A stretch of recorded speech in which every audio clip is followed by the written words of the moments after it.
down to the depths where the veil of time is lifted and the supernatural reigns as king. Come with me and listen to the tale of Out of the Sky.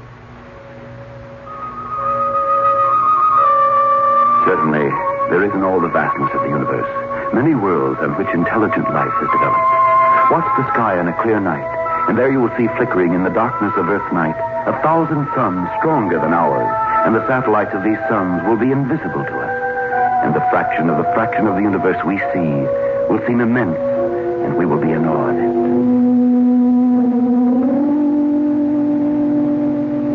Already men's minds have turned to the stillness of space. Already his thirst for knowledge has led him in imagination on many an expedition into space. The most primary things we know. But there remains a world, a universe of things we don't know. And if there is life in other worlds, how advanced is it? How much farther have they progressed than have we? Why would it not be possible for them to learn the secret of space travel long before we were even close to the answer? I wonder who that can be.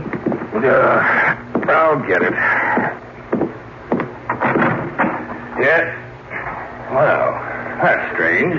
Who is it, dear? No one. There's no one out here at all. I don't know if somebody...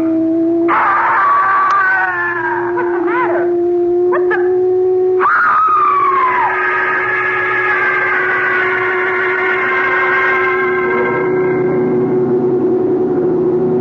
Fasten your safety belts. Fasten your safety belts.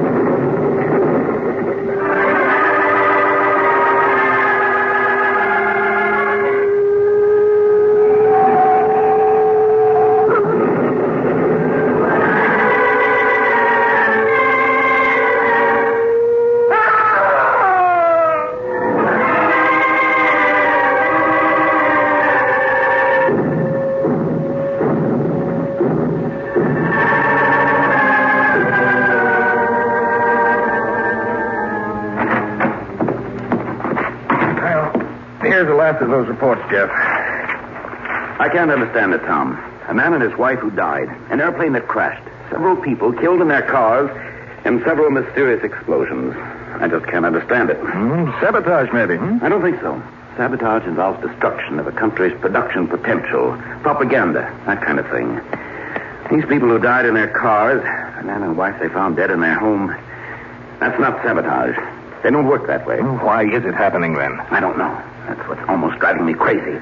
These people have died, except in the smash-ups. There isn't a mark on them, nothing to show how they died. No clues, nothing at all. One thing. Do you notice how this has all been centered in one section of the country? Yes, in the southeast, not far from the Atlantic coast. And around this one town, right here on the map. One isolated town. There's a report here I didn't show you, Tom. Oh? What is it? Came in a short while ago. Traces of radioactivity have been found at each scene of disaster. Radioactivity? That's correct. Carlson here. Yes, Tom Dakin's in here right now. It has us puzzled too, Major. No, we haven't learned anything else. Yes, sir. Yes, I understand. Goodbye. That was Major Williams. So I gathered. He wants us to go down there. Oh, when? Just as soon as possible. He says he's pretty sure this isn't sabotage. That he thinks there's something far more terrible than that in back of it.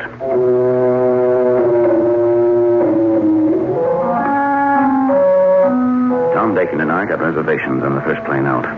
For reasons of security, after the first few reports, a censorship had been placed on any further news from the disaster area. We landed at one of the southeastern coastal cities and took a train the rest of the way.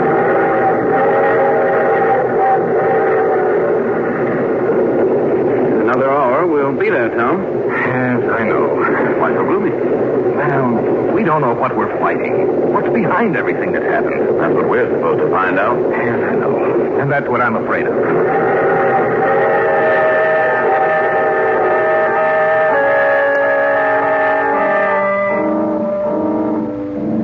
As soon as we reached the town, we got in touch with the local authorities. They took us on a tour of some of the disaster sites. We finally wound up at the lone house where the man and his wife had died. By that time, it was 9 o'clock at night. The chief said he'd wait out in the car for us. He's probably tired of seeing these places. The chalk lines on the floor show where they found the bodies. And these pictures show us the position they were in. Yes, but they don't tell us anything. Let's check the radioactivity. Use your Geiger counter. Right. And it's radioactive, all right. Move over a little closer to where the bodies were lying. Jeff! Yes? What did they say the reading was before? 2. Well, something's crazy then. This reading is 4.3. What? That's right. That must mean the radioactivity is increasing. But how? I don't know if that answer any more than... Listen. What do you hear? Turn that Geiger counter off. Right. Now, do you hear it? Yes. Like a high-frequency hum. Where's it coming from? You tell me. What's that? Oh, that's an explosion from outside. Come on, we better see what it was. Tom. Yes, I see it. Well, that police car was waiting for us. There's nothing there now but a pile of smoking metal.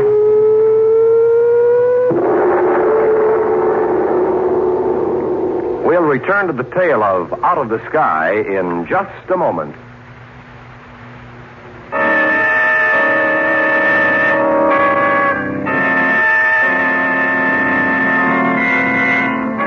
Back now to the Hall of Fantasy and the tale of Out of the Sky.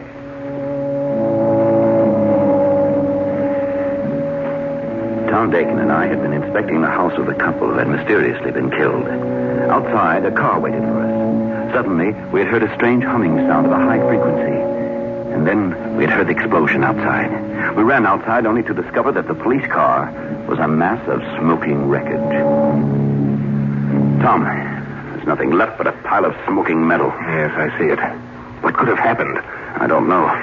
We'd better send a wire to Williams and get him out here. I don't like the looks of this.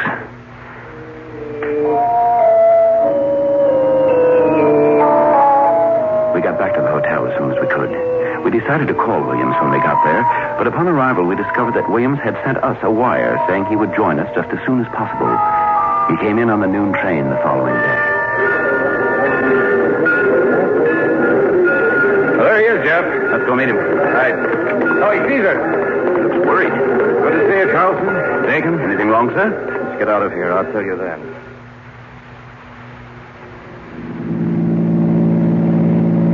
Have you seen all the places where the accidents took place? All of them. There's something strange about that, Major. What do you mean? You must mean the radioactivity, Tom. That's right. Major, those early reports mentioned radioactivity. Yes, I know. The original reading was less than 2. Now it's 4.3. What? That's right. And I might as well tell you what I know. We received a report from an airline pilot about a strange ship. Oh? Yes, that's right. According to what he said, it didn't look like anything he'd ever seen before.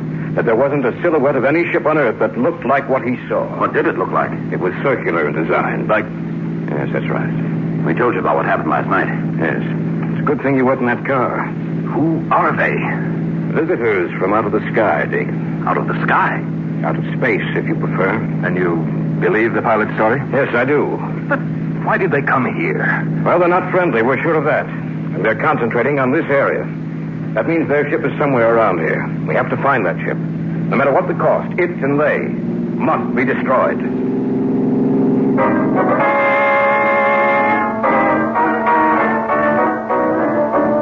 By late afternoon, a battalion of troops had moved into the area. They were kept out of the town proper, so as not to frighten the citizens. Another battalion would arrive the following morning, and then would begin the long search to locate the mysterious visitors from out of the sky. About 7:30 that evening, Tom Dakin went out to visit some of the places where the accidents had occurred. We had set up camp with the troops on the edge of town. It was 9 o'clock when he returned. Yes? Major Williams. What is it, Tom? Look, I went out to where some of those automobile crashes took place. Yes? I took the Geiger counter along. What happened? The reading's up again. It's over 5. Did you check just one site? No. 3 of them. The reading's over 5 in each place, and one of them was close to 6. It means that radioactivity is increasing. But why? And another thing, the area of radioactivity seems to be spreading. Spreading? That's right. Jeff and I checked them yesterday. Now, one of the officials with us said the area seemed larger than it was before. Tonight I discovered it was larger than it had been yesterday, and I'll lay even odds it'll increase by tomorrow. Come here a minute. I have a map here with every site in which an accident occurred. Let's take a look at it. For one thing, all those little marks you have on that map seem to be in a definite pattern. Yes, I noticed that earlier. Look. The whole town is encircled by these spots. And they seem to be spaced at regular intervals throughout the town, too. And they spread. What did you say, Major? Each of those little spots you see on the map represents a radioactive area, Carlson. A radioactive area that is spreading all the time. It's like a fire. See how the town is ringed with those little spots? And see how they're spaced inside the town? The area of radioactivity is moving in from outside the town, and from those spots inside, it will spread and move out. Spread like a fire until the whole town is nothing but a mass of radioactivity. And the people must be evacuated. That's right, just as soon as possible. Mr. Williams, someone to see you, sir. They told me you're the man I should see. Major Williams? Yes. My name's Kincaid. I own a farm about 15 miles from What here. did you want to see me about, Mrs. Kincaid? I'm a spinster, Major. It's Miss. I'm sorry. Oh, shouldn't stand on ceremony, I guess. I saw something funny I think you ought to know about. For heaven's sakes, what is it? I got a lot of property, Major, and there's a lot of woods on it. I was out this evening just walking around the place. I like to do that, you know. I was walking down near the South 40. That's where the woods is the thickest. And I heard a queer humming sound. Like a high-frequency hum? I don't know what frequency it was. It was just a hum. I didn't know what it was, but I walked into the woods anyway. And then I saw it. What did you see? Funniest looking thing I ever saw in my life. Big and round. And it glowed. Seemed to be surrounded by a circle of glowing light. Looked like a ship of some kind. Kind you might imagine would be a spaceship. Will you take us out there? That's what I came for. This may be the thing we've been looking for. Come on.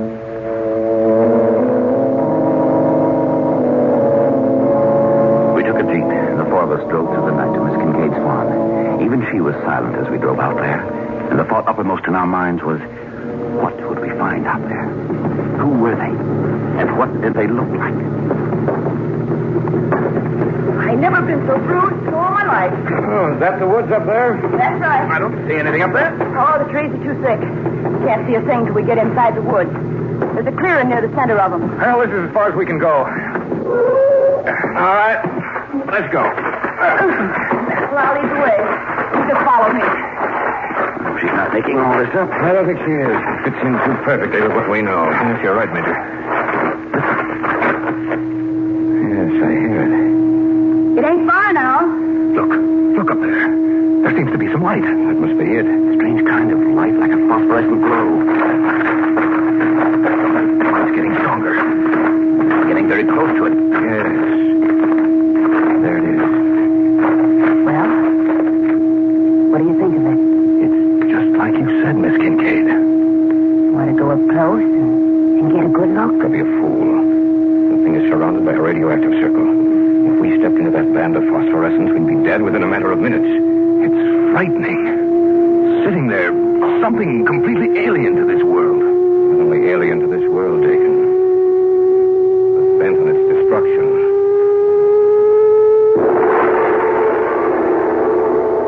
You are listening to the tale of Out of the Sky on this week's journey down the corridors of the Hall of Fantasy. We'll return to our story in just a moment.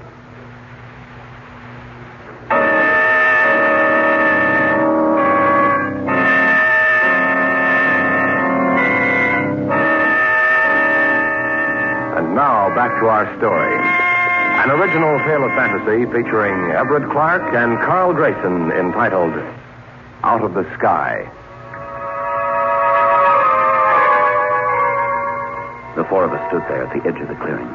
Before us loomed a circular disc, surrounded by a band of eerie luminescence. Put the Geiger counter on, Tom. Right, Major. I'll move a little closer. Don't go any farther, Tom. No, I won't. There's no danger. Look, I'll walk right into it. Stop, don't go in there. There's no danger. Stop her! Wait a minute. Look. There's no danger. Not to me. Do you see what's happening? Sight to frighten you? We are far ahead of you, Earthman. I was sent here To discover how progressed you Earthmen were. And I find that you are barbarians. I am supposed to return to my planet and report on what I have found. Now I discover that I alone can conquer you. I can even assume your shapes. Prepare to meet your doom, Earthmen.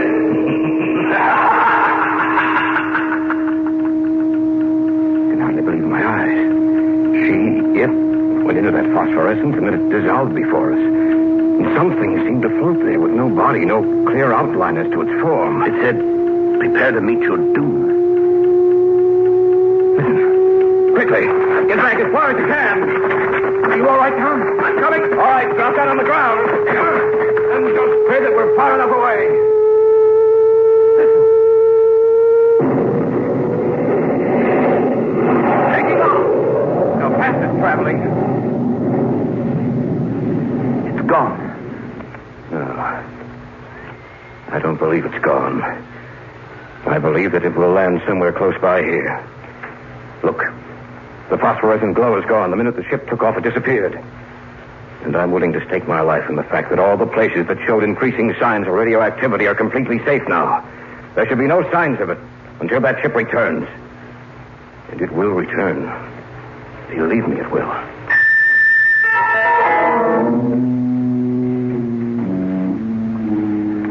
As soon as we got back to the camp, we sent details out to ascertain whether Major Williams' surmise was correct.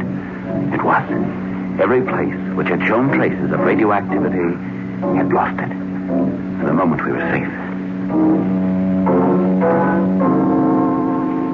Do you think it's gone back to wherever it came from, Major?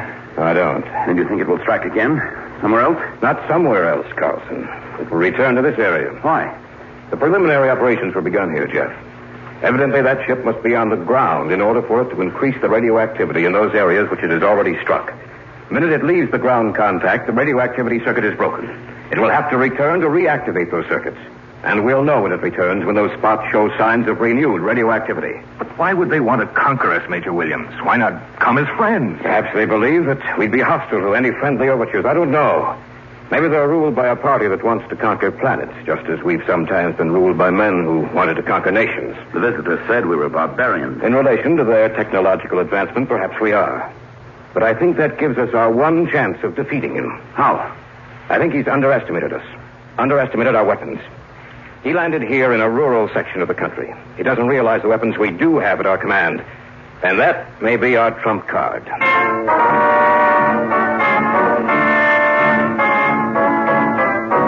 Major Williams sent out a rush order for new troops, as many as possible. By noon the next day, an airlift had been set up. And every few minutes saw the arrival of new planes pouring out their cargoes of men and equipment. Special guards were placed at each one of the points where radioactivity had been charted, with orders that if one of them should show signs of renewed radioactivity, the guard was to contact the command post at once.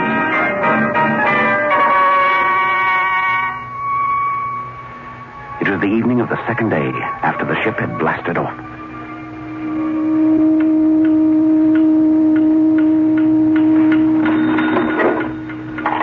Carlson here. Yes. Yes, I understand. Yes.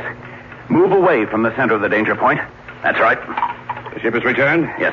You'd better get the area commanders ready. That's what I'm going to do. Major Williams, to all area commanders, put Plan A into operation. At the first sight of the ship, notify me, then the air command. They know what to do.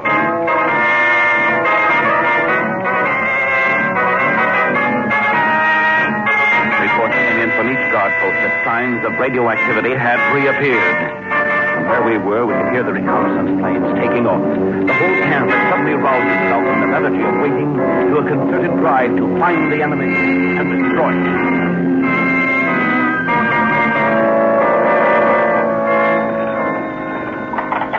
Carlson here. You have? Where? Yes, I have it. Get in touch with Air Command right away. They found it. Where? You'd never believe it.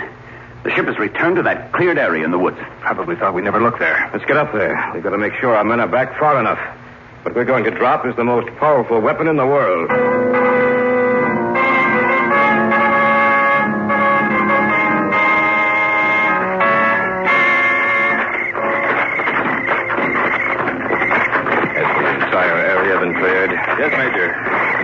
ordered back beyond the danger point. Good. I wonder if the thing inside that ship knows. Yes, I think it does know. Why doesn't that plane get here? Sound is getting stronger. Maybe this is a trap. Maybe that thing knew what we'd do. Perhaps it can destroy everything in this area for miles around.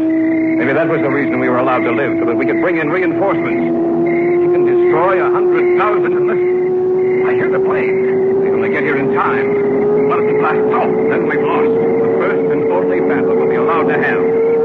They've dropped the bomb. Duck down.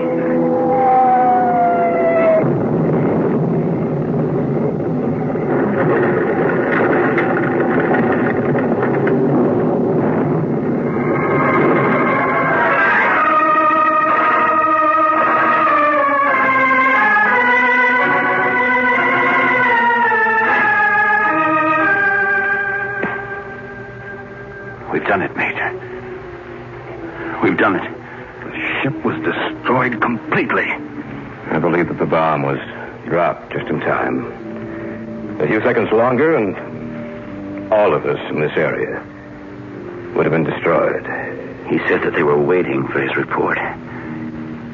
If he doesn't return, will they come looking for him? Perhaps. Then again, they may think that we're stronger than they are. Who can tell what will happen? Perhaps the future may bring other visitors, and they may be friendly. Then again, they may be our enemies. We can't tell what will come